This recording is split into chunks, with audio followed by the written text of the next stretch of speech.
Electric charge and field. इससे पहले आप देखे थे पोटेंशियल एनर्जी किसका, डाइपोल का, है ना। इसका स्पेशल केस भी देखे थे, कहाँ पे मैक्सिमम होता है और कहाँ पे मिनिमम होता है, ये चीज भी आप सीख चुके हैं। उसी के आगे आज हम लोग एक नया कॉन्सेप्ट स्टार्ट करने वाले हैं, और उस कॉन्सेप्ट को बढ़ने से पहले एक वर्ड आती है जिसको हम लोग किसके नाम से जानते हैं, एरिया वेक्टर के नाम से जाना जाता है। इसको समझना इंपॉर्टेंट है, तभी हम आगे उस पर काम कर पाएंगे। ठीक है, चलिए समझते हैं। ये आपका एरिया है, समझिएगा। ये एरिया 3D में हम इसको दिखा नहीं सकते हैं, लेकिन ये बात समझ में आती है। ये क्या है, आपका एक एरिया है। ये इसका टोटल एरिया को हम क्या मान लेते हैं, मान के चलिए कि S मान लेते हैं। ठीक, अब इस टोटल एरिया के अंदर पे एक छोटा सा एरिया हम फिर से चूज करते हैं। ये छोटा सा एरिया हो गया, बात पकड़ में आया। तो ये छोटा सा एरिया आप किसको रिप्रेजेंट करता है, एरिया वेक्टर को रिप्रेजेंट करता है। मतलब इस डायरेक्शन पे आपका क्या दिखाई देगा, ds।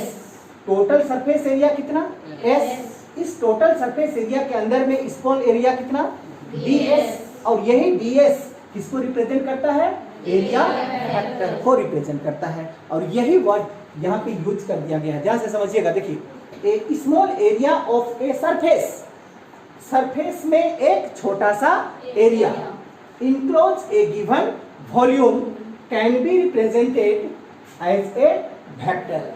ये आपका किसको रिप्रेजेंट करता है, वेक्टर को रिप्रेजेंट करता है। पूरा टोटल सरफेस एरिया आपका वेक्टर को रिप्रेजेंट नहीं करता है। उस टोटल सरफेस एरिया के अंदर पे आप जो छोटा सा एरिया चुनते हैं ना, वो छोटा सा एरिया किसको रिप्रेजेंट करता है, एरिया वेक्टर को रिप्रेजेंट करता है। और इसको हम लोग रिप्रेजेंट किससे करते हैं, ds से रिप्रेजेंट किया जाता है। क्लियर, आया समझ में। ये आप चाहे तो ये फिगर ड्रॉ कर लीजिए जल्दी। ये छोटा सा एरिया ds, यही ds आपका एरिया वेक्टर कहलाती है।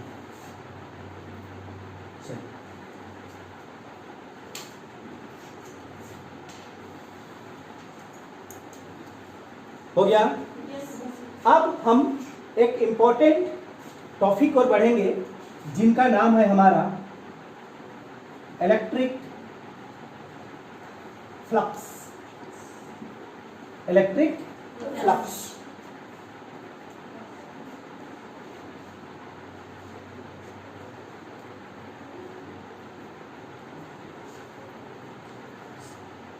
हो गया। जब किसी सरफेस एरिया से total number of electric field line pass होती है, उसको किसके नाम से जानते हैं, इलेक्ट्रिक फ्लक्स के नाम से जाना जाता है। बात समझ में आया। आपको हम एग्जाम्पल के तौर पे समझाते हैं, ध्यान से समझिएगा। मान के चलिए ये आपका एरिया है, ये इतना बड़ा क्या है, एरिया है। अब ये इधर से क्या आ रही है, हमारा इलेक्ट्रिक फील्ड लाइन आ रही है। ठीक, अब इलेक्ट्रिक फील्ड लाइन आपका इधर भी पार होगा, इधर भी पार होगा, ऊपर नीचे सब जगह पार होगा, होगा कि नहीं होगा। लेकिन जो इलेक्ट्रिक फील्ड लाइन इस एरिया के अंदर से होके पास होगी, वो इलेक्ट्रिक फील्ड लाइन क्या कहलाएगी, इलेक्ट्रिक फ्लक्स कहलाएगी। बात समझ में आया।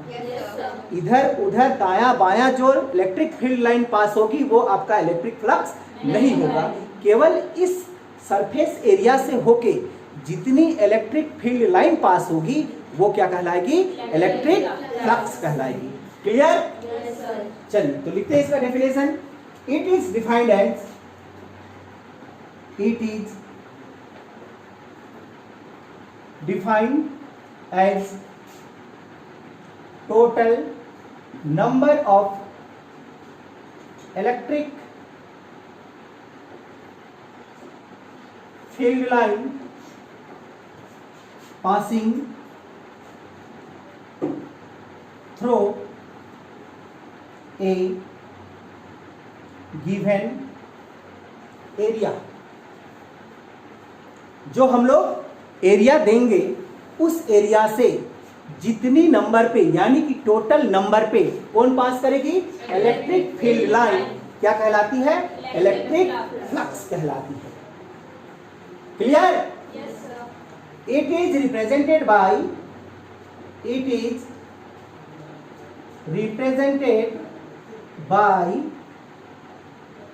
फाई।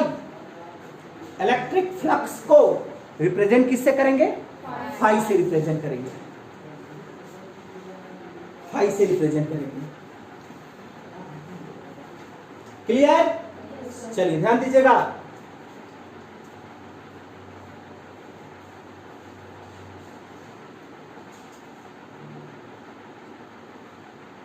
ये आपका गिवन एरिया है। इस गिवन एरिया को क्या मान लेते हैं हम? एस मान लेते हैं। अब यहां से जितनी हमारा क्या पास होगा? Electric field line.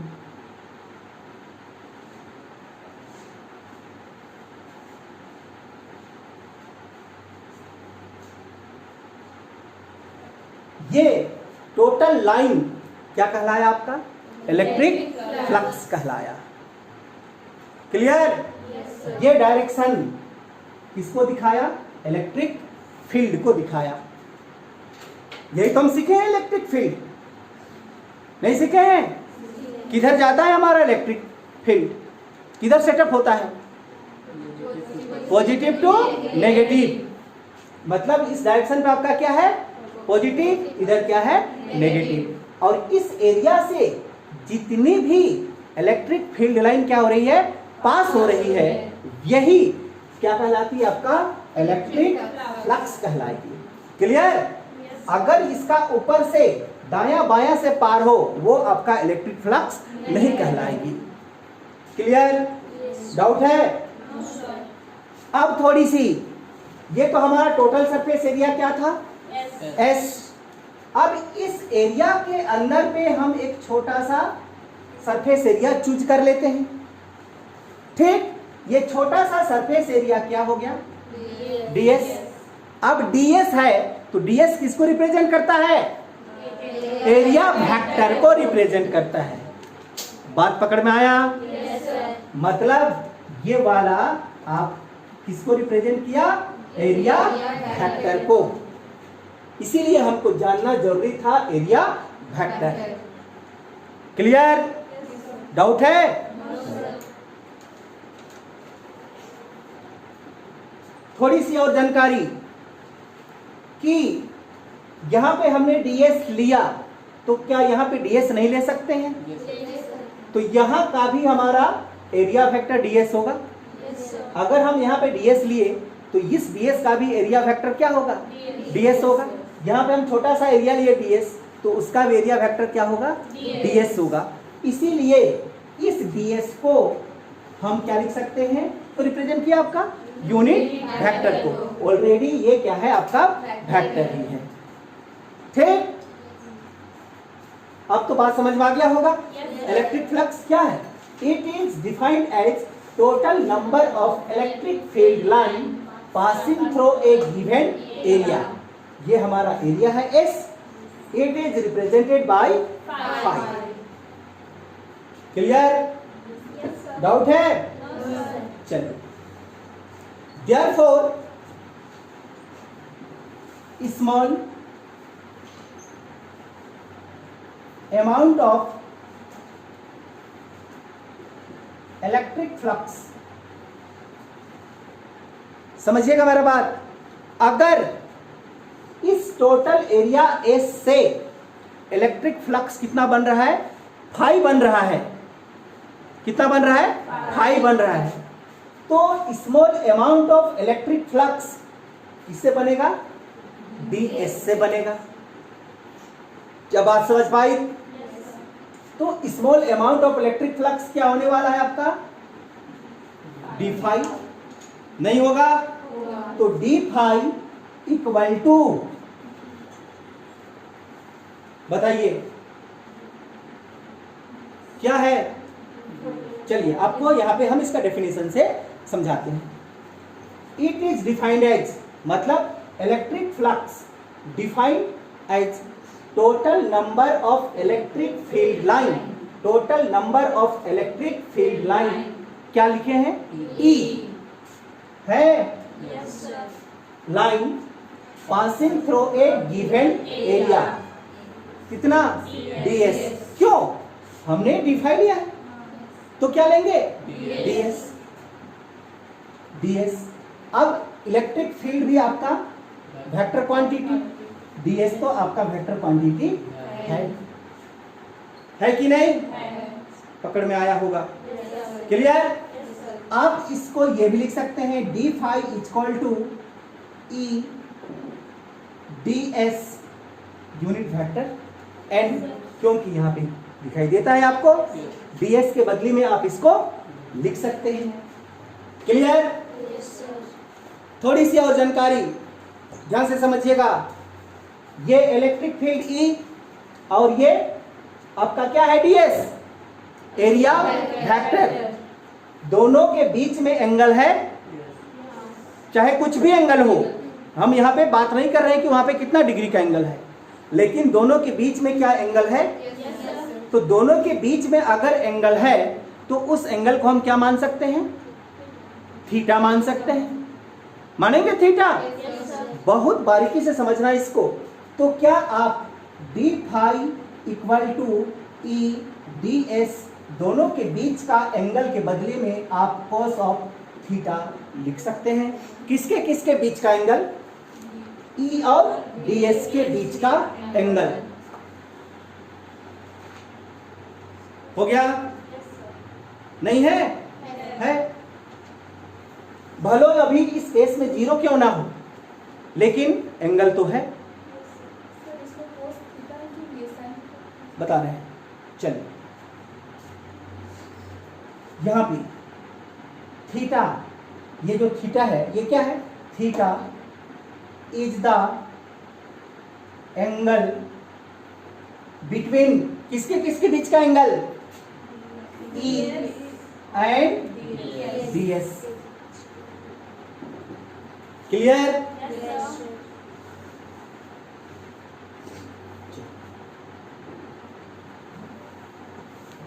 हो गया? थोड़ा सा भाग हमको मिटाना पड़ेगा। अब बारी आती है कि यहां पर हम थीटा को कोस क्यों लिए, साइन क्यों नहीं? ठीक? समझते हैं ये भाग को मिटा के, ध्यान से समझिएगा इसको। ठीक? ये हमारा सरफेस एरिया है, हमारा इलेक्ट्रिक फील्ड लाइन कैसे पास हो रही है? ऐसे पास हो रही है, इधर से होके इधर निकल रही है, यही तो हो रही है। अगर हम इस सरफेस एरिया को ऐसा रख दें तो क्या यहां से इलेक्ट्रिक फील्ड लाइन पास होगी? नहीं होगी। होगी क्या इससे? ये इधर पार हो जाएगा, इधर पार हो जाएगा, इधर पार हो जाएगा, कोई भी इलेक्ट्रिक फील्ड लाइन इससे होके पार नहीं होगा। लेकिन जब हम इस एरिया को इस तरह से रखें तो यहां से हमारा इलेक्ट्रिक फील्ड लाइन पास होगी। बात पकड़ में आया? अब समझिएगा, ध्यान से देखिएगा कि अगर ये सरफेस एरिया हमारा इस तरह से है, इस तरह से है, ठीक? अब इस डायरेक्शन पे आपका क्या पास हुआ? इलेक्ट्रिक फील्ड लाइन है। इलेक्ट्रिक फील्ड लाइन अगर पास हुआ तो ये हमारा क्या हो गया? E। और इसी डायरेक्शन पे हमने क्या लिया? छोटा सा एरिया। इस डायरेक्शन पे क्या है आपका? ds। इस केस में दोनों के बीच का एंगल थीटा इक्वल टू कितना हो गया? 0 डिग्री। बात समझ में आया? इस जब ने आपने इसको इस तरह से रखा तो इसमें क्या इलेक्ट्रिक फ्लक्स बन रही है? नहीं बन रही है? बन रही है। बहुत सारी इलेक्ट्रिक फील्ड लाइन पास हो रही है, तो इसमें इलेक्ट्रिक फील्ड फ्लक्स बन रही है। लेकिन आप इसको इस तरह से रखेंगे तो क्या यहाँ से में इलेक्ट्रिक फ्लक्स बनेगा? बात पकड़ में आ रहा है मेरा? इस तरह से आपने रखा तो क्या बना? इलेक्ट्रिक फ्लक्स बना।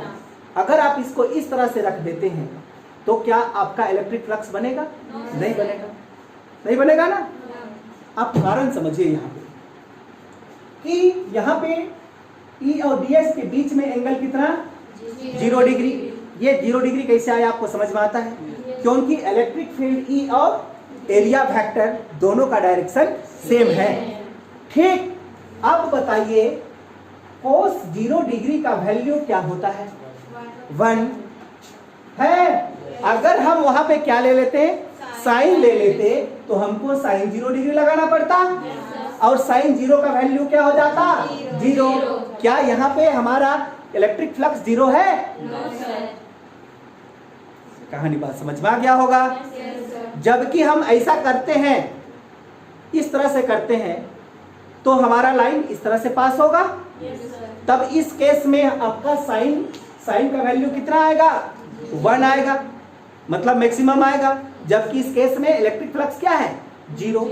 अब किसी भी तरह से कर रहे हैं तो साइन में हमारा ये फिक्स बैठता नहीं है। बात समझ में आ रही है आप लोगों को? क्लियर हुआ? डाउट है कि क्यों यहाँ पे हमने साइन नहीं लिया, कोस क्यों लिया? क्योंकि हमको इलेक्ट्रिक फ्लक्स है वहां पे।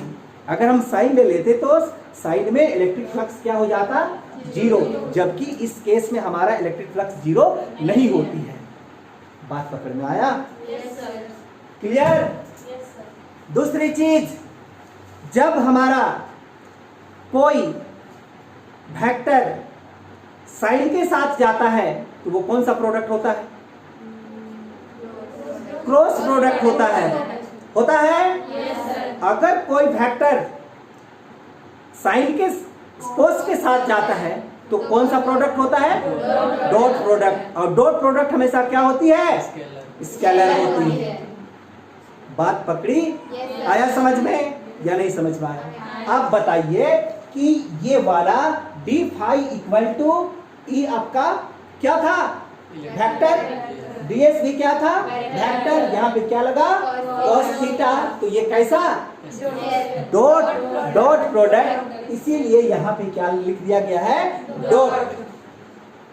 चाहते तो हम वहां पे क्रॉस लगा सकते थे, लेकिन कोस लिए है ना, कोस लिए हैं तो वहां पे हम क्रॉस का साइन नहीं लगा सकते, क्योंकि कोस के साथ में हमेशा क्या जाता है? डॉट जाता है। इस तरह से ये इलेक्ट्रिक फ्लक्स आपका कैसा क्वांटिटी बन गया? Scalar quantity. क्यों बना, ये बात भी क्लियर हो जाती है। बात समझ में आया? डाउट है? चलिए थोड़ी सी और हम लोग समझ लेंगे। ये छोटा सा एरिया का हमने इलेक्ट्रिक फ्लक्स निकाला। अब टोटल एरिया का हम इलेक्ट्रिक फ्लक्स निकाल सकते हैं। सब छोटा छोटा जितना भी डीएस बनेगा, उस डीएस का इलेक्ट्रिक फ्लक्स को जोड़ दिए तो टोटल इलेक्ट्रिक फ्लक्स निकल गया। निकलेगा? चलिए, now total electric flux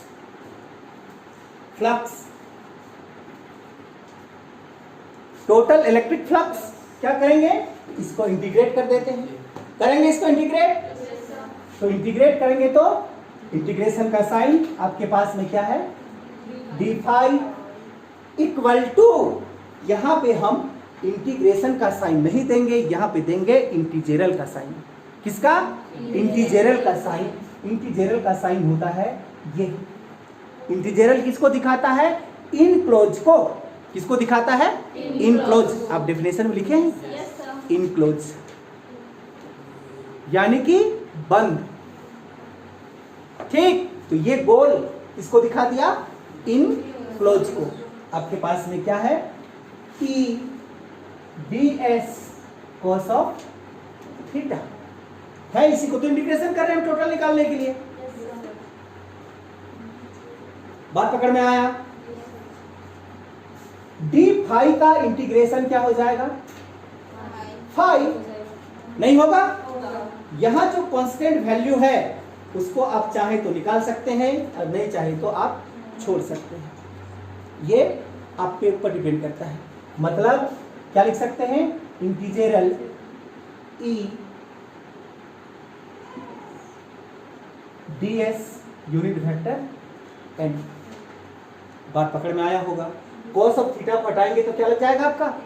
unit vector लग जाएगा। ये आपका क्या बना? टोटल इलेक्ट्रिक फ्लक्स बन गया। डाउट है? एक लाइन लिखेंगे, इट इज कौन electric flux, it is scalar quantity. कैसे स्केलर क्वांटिटी बना, बात समझ में आया? क्योंकि ये डॉट प्रोडक्ट है और डॉट प्रोडक्ट हमेशा क्या होती है? स्केलर क्वांटिटी होती है। हो गया? लिखना चाहती है तो लिख सकती है, because it is dot product. Clear? आपने सीख के रखा है ना? क्या सीख के रखे हैं आप? मान के चलिए आपके पास में क्या है, ए क्रॉस बी, इसको क्या लिखते हैं? A B sine of theta, यही तो लिखते हैं। अगर आपके पास में ये है डॉट तो क्या लिखते हैं इसको? A B cos of theta है। तो जब कंपेयर करके देखिए, ई आपका एक मान लीजिए, बी एस आपका बी है, तो किसके साथ जाएगा? कॉस ऑफ थीटा के साथ। और ये कैसा प्रोडक्ट हो गया? Dot product. और डॉट प्रोडक्ट हमेशा क्या होती है? स्केलर क्वांटिटी होती है। याद रखिएगा ये पॉइंट। क्लियर?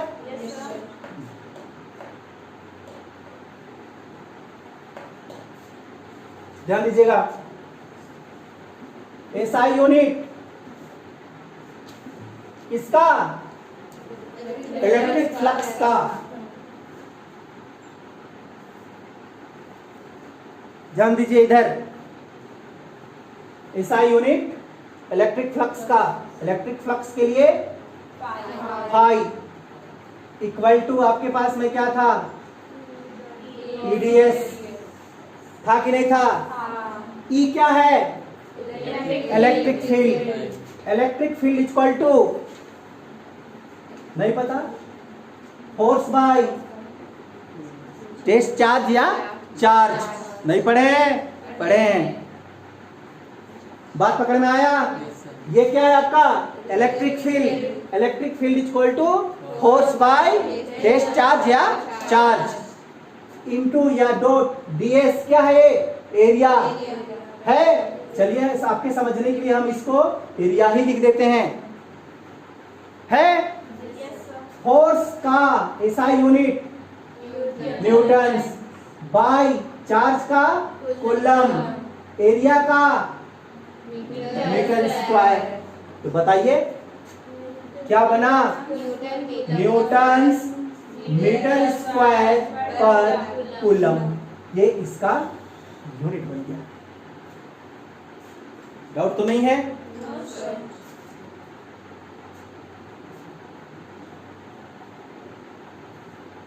डायमेंशन फार्मूला,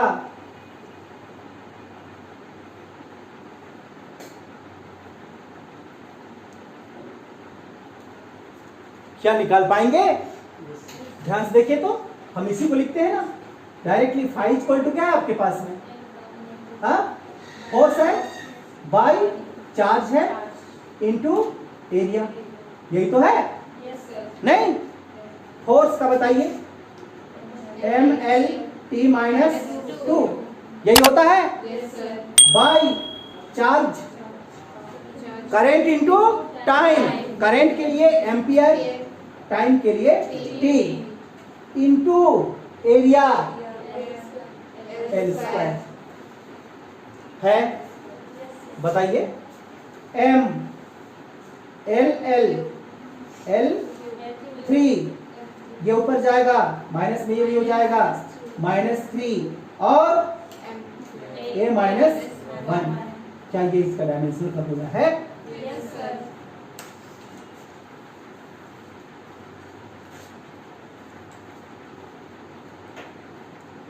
आप यहां पे इंपॉर्टेंट 3 चीज याद रखेंगे। कौन कौन सा? Electric flux is a scalar quantity, हो गया। दूसरा क्या याद रखेंगे? SI unit of electric flux. तीसरा dimensional formula of electric flux. ठीक, डाउट है किसी को? चलिए हमारा अगला टॉपिक क्या है, गॉसेस थ्योरम या गॉसेस लॉ। ये गॉसेस थ्योरम या गॉसेस लॉ ने क्या बताया कि अगर किसी इनक्लोज सरफेस में चार्ज उपस्थित है, क्या उपस्थित है, चार्ज उपस्थित है, तो उसका इलेक्ट्रिक फ्लक्स 1/ε0 टाइम्स के बराबर होता है। ये कहा उन्होंने। नहीं समझ में आया? चलिए ध्यान से समझिएगा कि मान के चलिए कि ये आपका एक इनक्लोज सरफेस एरिया है। ठीक, इस इनक्लोज सरफेस एरिया के अंदर में कितना चार्ज प्रेजेंट है, Q चार्ज प्रेजेंट है। तो इसका जो इलेक्ट्रिक फ्लक्स का मतलब फाई किसके बराबर हो गया, 1/ε0 इंटू Q के बराबर हो गया। यही चीज यहाँ पे लिख दिया गया है। आप ध्यान से पढ़िए इसको। क्या है, it state that surface integral of electric field intensity यानी कि electric flux for close surface in vacuum is 1/ε0 time the enclose with the surface. बात समझ में आया कि किसी इनक्लोज में जितना चार्ज है उसका 1/ε0 टाइम के बराबर क्या प्रेजेंट होता है, इलेक्ट्रिक फ्लक्स प्रेजेंट होता है। ये कहा गॉस ने। समझ में आया? चलिए आगे ध्यान दीजिएगा इसको कि ये अगर हमारा क्या है, फाई है, फाई का मतलब इलेक्ट्रिक फ्लक्स। तो इलेक्ट्रिक फ्लक्स इक्वल टू आप क्या सीखे हैं, इंटीग्रल, ये लिखा हुआ है ध्यान दीजिएगा, इंटीग्रल E डॉट ds। क्या फाई की जगह में आप लिख सकते हैं, इक्वल टू Q बाई ε0। यही तो है डेफिनेशन, नहीं है? चलिए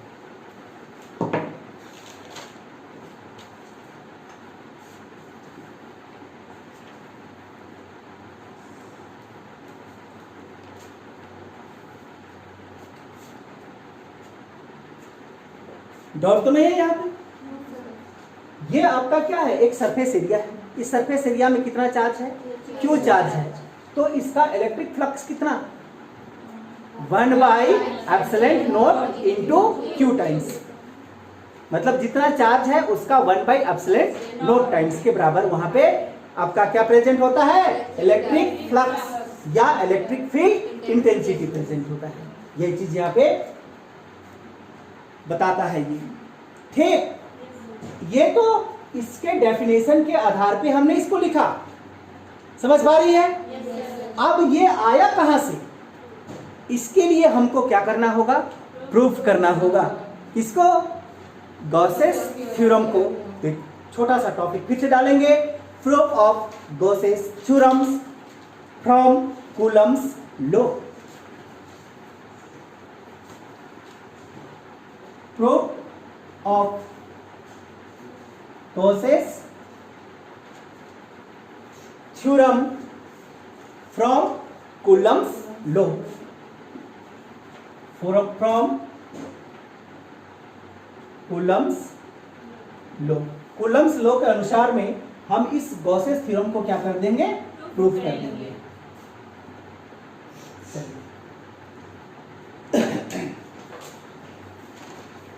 समझिएगा पॉइंट, ध्यान दीजिए कि ये आपका एक इनक्लोज सरफेस एरिया है।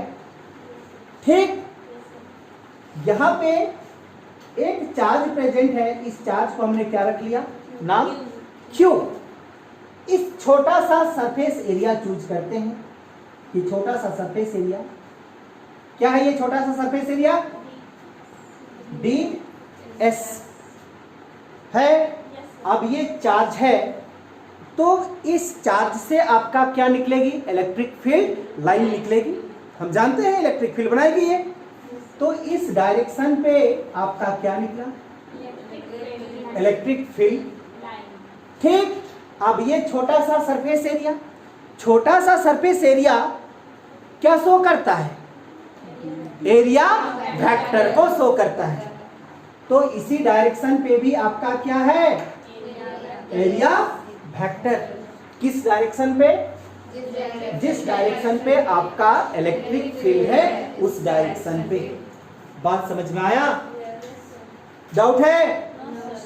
यहां पे हम एक छोटा सा पॉइंट लेते हैं और यहां पे एक टेस्ट चार्ज रख देते हैं Q नॉट। ये क्या है आपका टेस्ट चार्ज। इस केस पे क्या हुआ, DS और E दोनों का डायरेक्शन क्या है, सेम होने की वजह से ये दोनों के बीच का एंगल यानी कि थीटा कितना, 0 डिग्री है।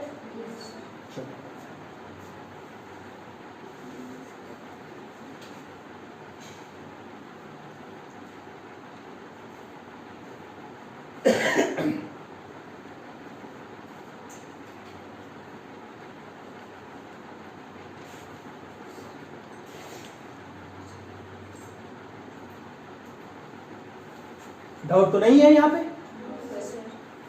अगर आप इसको लिखना चाहते हैं तो लिख सकते हैं, हम लिख भी देते हैं। मान के चलिए, consider a positive Q charge present in the centre of sphere. Sphere क्यों लिए, इनक्लोज सरफेस बोला है इसलिए। फुटबॉल देखें, क्या है वो, इनक्लोज। क्या है, इनक्लोज। इसलिए यहां पे हमने क्या लिख दिया, स्फीयर लिख दिया। स्फीयर का मतलब ही क्या होता है, इनक्लोज। ठीक, centre of sphere. Let DS is the small surface area,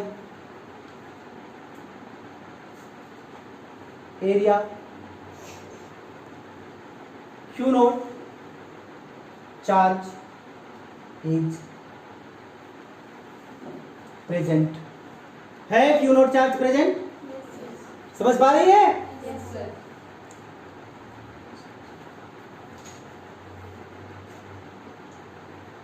हो गया, आगे बढ़े। चलिए ध्यान से देखिएगा। Therefore, according to Coulomb's law, Coulomb's का नियम आप पढ़ चुके हैं, पढ़े हैं कि नहीं? पढ़े हैं।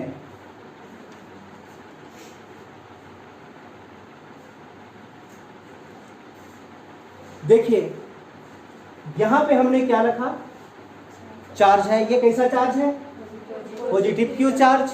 यहां पर हमने क्या रखा, टेस्ट चार्ज। टेस्ट चार्ज की क्या प्रॉपर्टीज होती है, स्मॉल होता है और हमेशा पॉजिटिव होता है। तो ये भी प्लस और टेस्ट चार्ज भी प्लस है। तो इस केस में ये रिपेल करेगी या अट्रैक्शन करेगी, रिपेल करेगी। तो ये भी रिपेल होगा, केवल Q नोट रिपेल होगा, केवल Q नोट रिपेल होगा। कारण क्योंकि इसका मैग्नीट्यूड इसकी अपेक्षा में छोटा है। तो सीधी सी मतलब हुआ कि इस डायरेक्शन पे आपका इलेक्ट्रिक फील्ड इंटेंसिटी मिलने वाला है। क्लियर? तो ये दोनों के बीच में क्या फोर्स लग रहा है, फोर्स लग रहा है कि नहीं लग रहा है? बिना फोर्स का क्या ये रिपेल हो रहा है? दोनों के बीच में क्या लग रहा है, फोर्स। कैसा फोर्स, रिपल्सन फोर्स। क्यों? क्योंकि ये भी प्लस और टेस्ट चार्ज भी प्लस। तभी तो इस डायरेक्शन पे आपका क्या मिला, इलेक्ट्रिक फील्ड इंटेंसिटी। बात पकड़ में आ रहा है? तो अकॉर्डिंग टू कूलम्स लॉ क्या जानते हैं आप, F equal to 1/4 pi epsilon naught. कौन कौन सा चार्ज प्रेजेंट है आपके पास, Q और Q नॉट प्रेजेंट है। Q और Q नॉट बाई, इसको हम R ही ले लेते हैं। क्या ले लेते हैं, R। तब यहाँ पे क्या लिख सकते हैं, R स्क्वायर। यहाँ पे Q1 Q2 थोड़े लेंगे, यहाँ पे तो हमारा चार्ज क्या माने हैं हम, Q और Q नोट।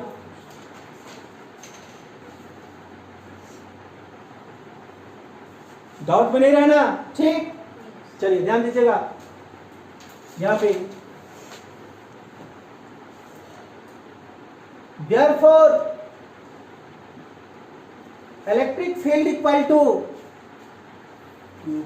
नहीं पता, फोर्स बाय टेस्ट चार्ज, अभी तो पढ़े हैं, फोर्स बाय टेस्ट चार्ज, यानी कि F बाय Q नोट है।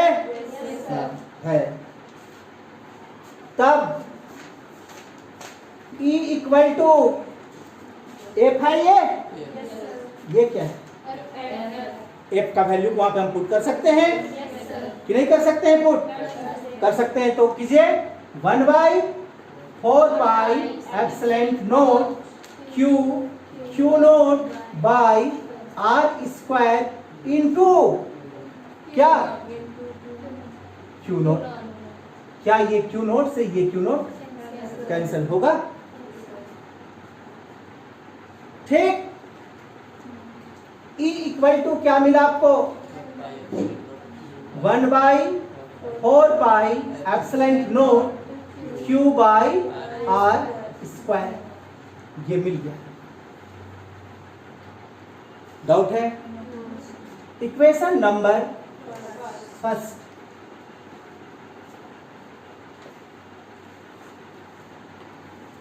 वी नो दैट, आप क्या जानते हैं बताइए, we know that, electric flux आप पढ़ चुके हैं, पढ़े हैं, तो इलेक्ट्रिक फ्लक्स को रिप्रेजेंट किससे किए, फाई से। तो फाई इक्वल टू क्या जाने, इंटीजरल E डॉट ds। अब सीख चुके हैं ये चीज अभी निकाल के, क्लियर? और क्या आप इसको लिख सकते हैं, ध्यान दीजिएगा, इंटीजरल E ds cos of theta, यही तो सीखे अभी हम।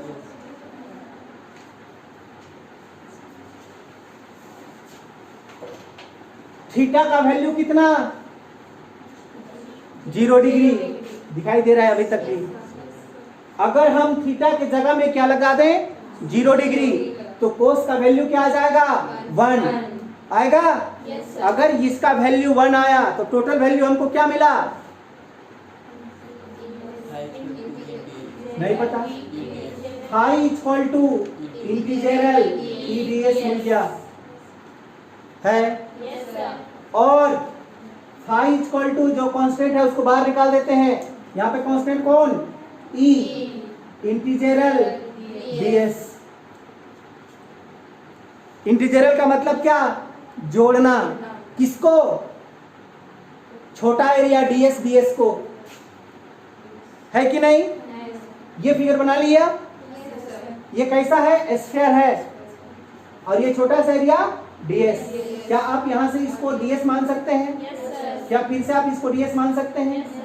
ये बहुत सारा ds को अगर आप ले लें तो एक समय में ये ds आपका स्फीयर बनेगा, बनेगा कि नहीं बनेगा? तो यहाँ पे हम लिख भी देंगे ताकि कंफ्यूज ना हो। Therefore integral ds equal to total surface area of sphere, क्या होती है, 4πr²।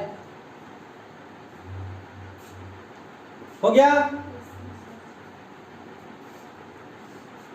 चलिए आगे ध्यान दीजिए। तब फाई इक्वल टू, E तो है हमारे पास, इंटीजरल ds के बदले में क्या लिखेंगे, 4πr² फ्रॉम इक्वेशन फर्स्ट। चलिए ये भाग हम पहले मिटा ले रहे हैं, फिर बनाते हैं।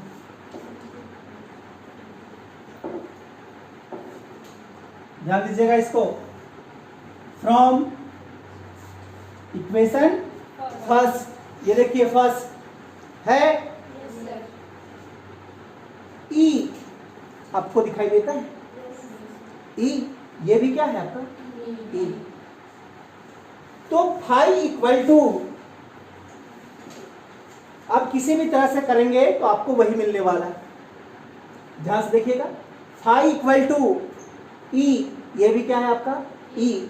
क्या इस ई के जगह पे आप लिख सकते हैं 1/4 epsilon naught Q by R square into क्या है आपके पास? 4 आर स्क्वायर। समझ पाई? डाउट है? ये 4 से 4 कैंसल, आर स्क्वायर से R square cancel. Phi equal to क्या मिला? क्यू बाई एप्सिलॉन नॉट है। और फाई किसके बराबर था आपका? E D S. इंटीजरल था ना sir? Integral E D S equal to Q by epsilon naught. क्या प्रूव होती है यहां पे? ये देखिए, यही आपका गॉसेस थ्योरम, यही वैल्यू यहां पे हमको मिल जाती है। इस तरह से ये क्या हो जाता है? प्रूव हो जाता है।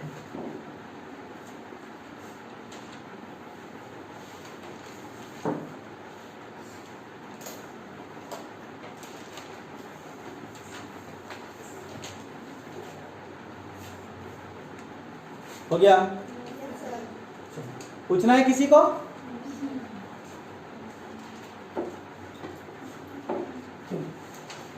ये गॉसेस थ्योरम को हम किसके नियम के आधार पे प्रूव किए? कूलम्ब्स के आधार पे। अब हम क्या करेंगे? कूलम्ब्स के नियम से हम लोग गॉसेस थ्योरम को प्रूव करेंगे। तो लिखते हैं इसका topic, proof of Coulomb's law. Proof of Coulomb's law from Gauss's theorem या लॉ। चलिए,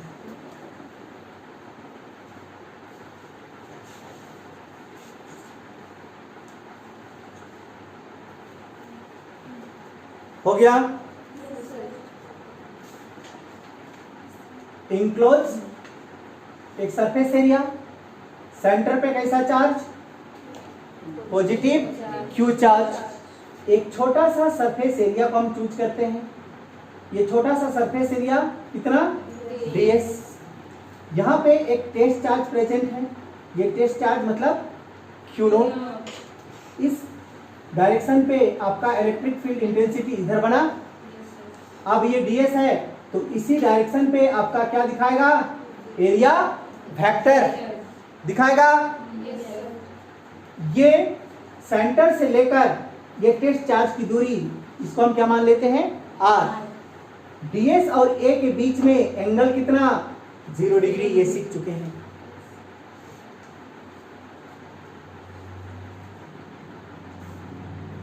क्लियर? चलिए ध्यान दीजिए। वी नो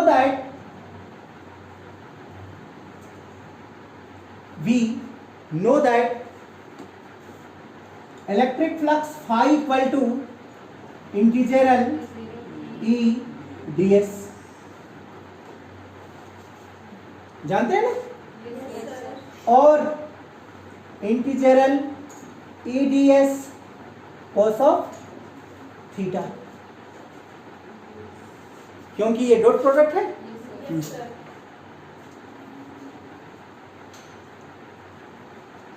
पकड़ मारा है ना? और integral E ds cos 0 degree, क्योंकि यहाँ पे थीटा का वैल्यू क्या है? 0 डिग्री। तो क्या मिला हम लोगों को? इंटीजरल ई ds मिल गया है। यहां से कांस्टेंट वैल्यू को बाहर करते हैं। कांस्टेंट वैल्यू कौन? E integral ds। Clear? therefore integral ds equal to क्या है? Surface area of sphere equal to 4 pi R square. Clear हो रहा है ना? चलिए आगे ध्यान दीजिएगा। therefore क्या है आपके पास?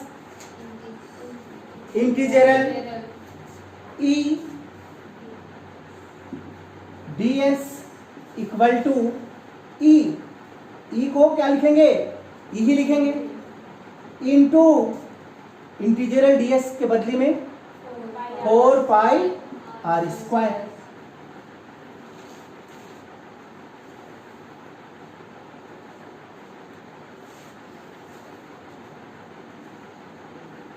हो गया? डाउट है? Equation number first, according to Gauss's law, Gauss's के नियमानुसार क्या जानते हैं? Integral E D S equal to Q by epsilon naught, यही तो जानते हैं। इक्वेशन नंबर सेकेंड हो गया? From equation first and second, from equation first and second, ध्यान दीजिएगा, इक्वेशन फर्स्ट एंड सेकेंड।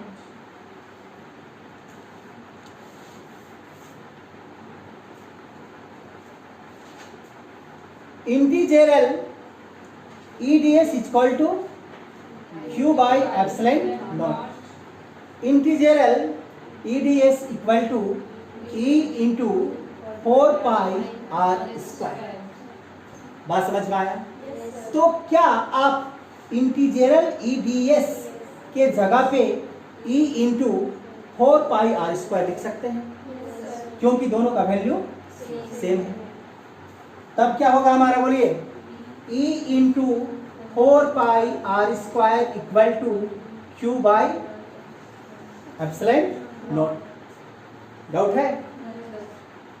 और E इक्वल टू, जल्दी, Q by 4 pi epsilon naught R square, R square.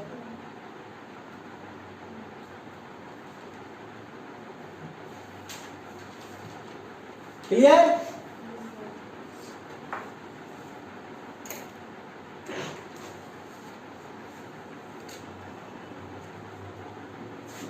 Now force equal to, जल्दी, वहाँ mass into velocity वाला पढ़ रही है अभी। फोर्स इक्वल टू क्या? Electric field into test charge. निकाल के दिखा दे। आपने सीखे हैं ना, electric field E equal to F by Q naught. तो यहां से F को बाहर निकालिए, F को बाहर निकालेंगे तो क्या मिलेगा? E into Q not. मिलेगा कि नहीं मिलेगा? मिलेगा। तब F इक्वल टू, ध्यान दीजिए, ये क्या है आपका? E, ये भी क्या है? E। तो E का वैल्यू कुछ इस तरह से लिखते हैं इसको, 1 बाई 4 पाई एप्सिलॉन नॉट। क्या है आपके पास?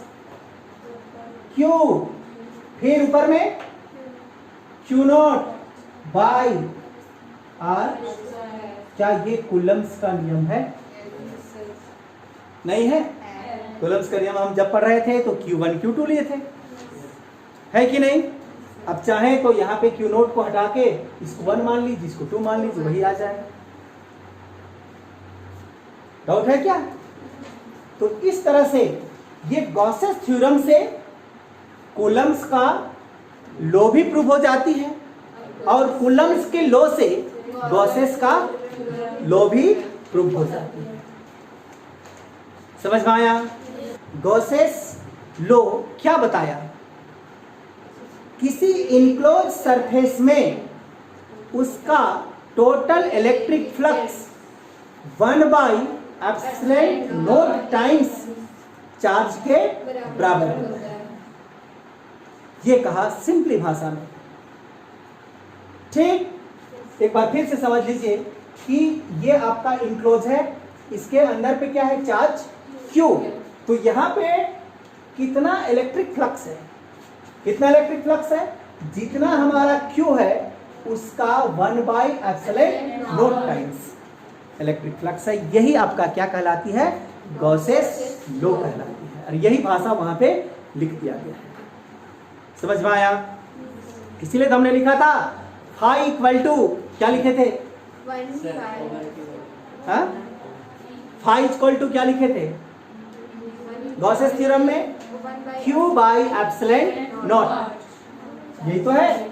Q इंटू 1 को मल्टीप्लाई करेंगे क्या मिलेगा? Q/ε0। इतना ही इसके अंदर पे क्या है आपका?